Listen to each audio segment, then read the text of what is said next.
डोळ्यांदेखत लेकराचा मृत्यू झाल्याचा धक्का सहन न झाल्यानं आईनंही प्राण सोडलेत। या हृदय पिळवटून टाकणाऱ्या घटनेनं भागातील नागरिकांच्या अश्रूंचा बांध फुटलाय। संपूर्ण प्रकार पाहूयात त्याआधी तुम्ही HPN मराठी न्यूज चॅनलला सबस्क्राइब केलं नसेल तर नक्की सबस्क्राइब करा आणि बेल आयकॉनवर क्लिक करून नोटिफिकेशन्स मिळवा। तर इचलकरंजी येथील पुजारी मळ्यातील प्रीतम दादासो तेरडाळे याचा हृदयविकाराच्या झटक्यानं मृत्यू झाला। मुलानं डोळ्यादेखत प्राण सोडल्यानं धक्का बसून आई शोभा दादासो तेरडाळे यांचाही अवघ्या काही क्षणात मृत्यू झाला। दोघांच्याही मृत्यूच्या धक्क्याने वडील आणि मामाला रुग्णालयात दाखल केलंय। मंगळवारी 23 जानेवारीला रात्री 11च्या सुमारास प्रीतम तेरडाळे जेवण आटपून शतपावली करून घराबाहेर बसला होता। मोबाईल घेऊन गप्पा मारत असताना प्रीतमला अचानक चक्कर येऊन तो जमिनीवर कोसळला।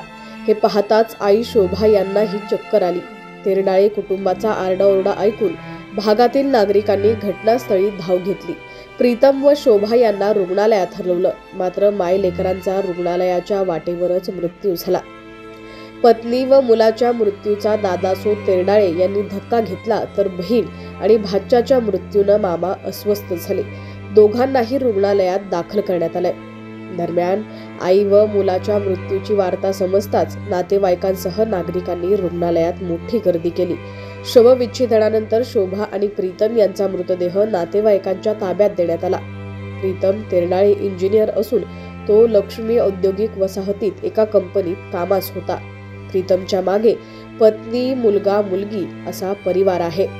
मायलेकरांच्या मृत्यूनं नातेवाईक आणि पुजारी मळ्यावर शोककळा पसरली आहे। मायलेकरांच्या अंत्यविधीसाठी नागरिक नातेवाईक मोठ्या संख्येनं जमले होते।